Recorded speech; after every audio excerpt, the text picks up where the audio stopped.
The first and second terms of an exponential sequence GP are respectively the first and third terms of a linear sequence AP. That means the first term of a GP is the same as the first term of an AP, and the second term of the GP is also equal to the third term of the AP. Now, the third term of an AP.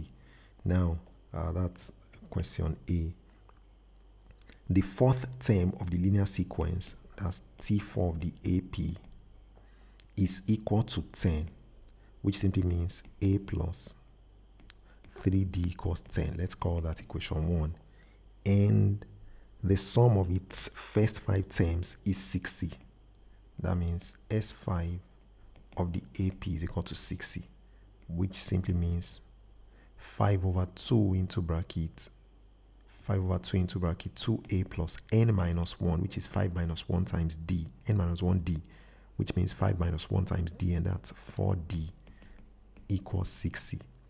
And now I can write this as 5 over 2 times, if I factor 2 out of 2a and 4d, I'm going to have 2 into bracket a plus 2d, and that will be equal to 60. That simply means 2 cancels 2, and I'll be left with 5 into bracket a plus 2d equals 60. Now we can divide through by 5 to have a plus 2d equals 12. That's equation 2. Now we can solve equations 1 and 2 simultaneously. That means a plus 3d equals 10 and a plus 2d equals 12. Let's subtract the second equation from the first. A minus a is 0, 3d minus 2d is d, and 10 minus 12 is minus 2. Now we can find a by putting d in equation 1, which means a plus 3d times minus 2 equals 10, which means a minus 6 equals 10, and that means a equals 10 plus 6, which means a equals 16. Now, the first question says find the first 5 terms of the linear sequence and the sum of its first n terms. So that means T1 of the AP is the same as A, which is 16. The second term of the AP is A plus D, which is simply 16 plus minus 2. And that's the same as 16 minus 2, which is 14. Now, the third term of the linear sequence is A plus 2D, which is 16 plus 2 times minus 2. And that means 16 minus 4, which is 12. While the fourth term of the AP is given by the formula A plus 3D, which simply means 16 plus 3 times minus 2. And that's 16 minus 6, which is 10. And finally, the fifth term of the AP is A plus 4D, which is 16 plus 4 times minus 2. And that's 16 minus 8, which is 8. So those are the first 5 terms of the linear sequence. Now, the formula for its sum of n terms is given by n over 2 into bracket 2a plus n minus 1d. 2a plus n minus 1 times d, which simply means n over 2 into bracket 2a, 2 times 16, plus n minus 1 times d, which is minus 2, times d, which is minus 2. Let's be sure that that space contains it conveniently. Now, this simply means n over 2 into bracket 2 times 16 is 32. If we open the bracket here, we're going to have minus 2n plus 2. And now this simply means n over 2 into bracket 32 plus 2 is 34 minus 2n, which is n over 2 times, if I factor 2 out of 34 minus 2n, I'm going to be left with 2 into bracket 17 minus n. And what does that give me?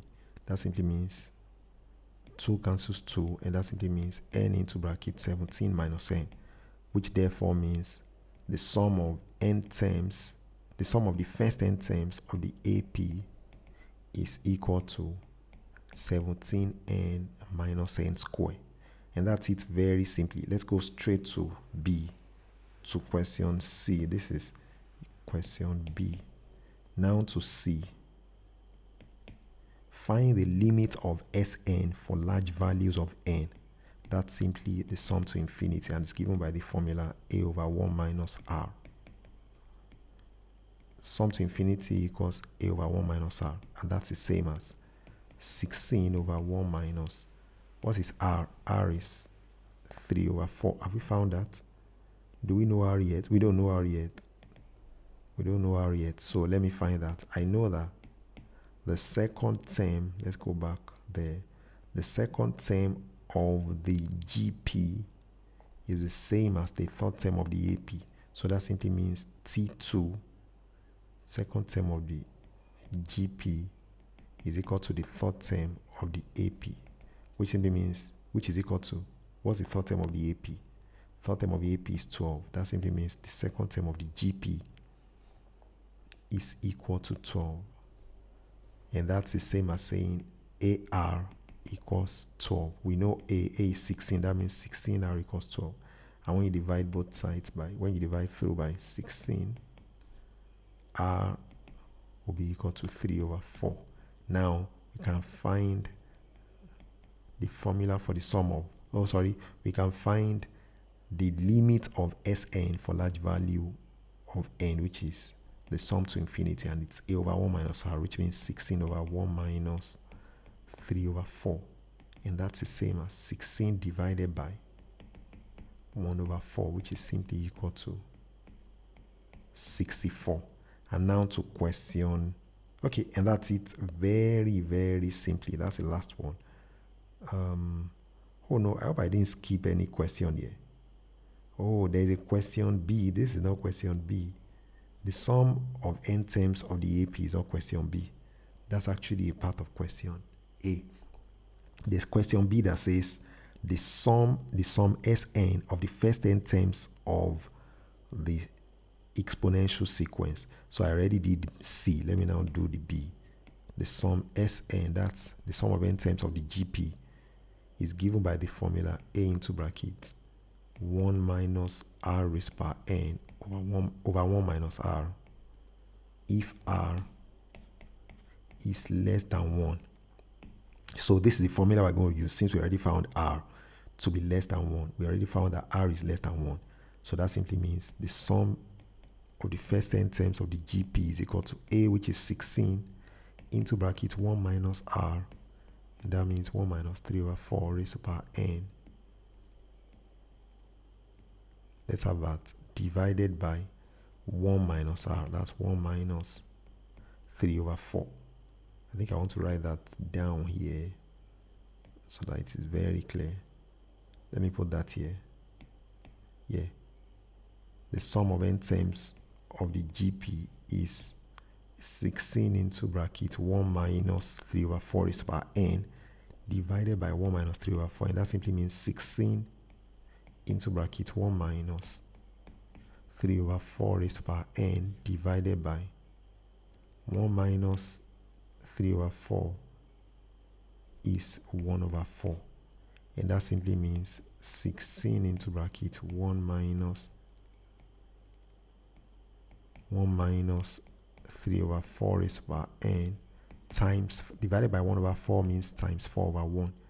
And that therefore means the sum of n terms of the GP is given by the formula 64 into bracket 1 minus 64 into bracket 1 minus 3 over 4 raised to power n. And that's it, very, very simply. We already did C. All right, thank you very much, and I'll catch you in the next. Bye-bye.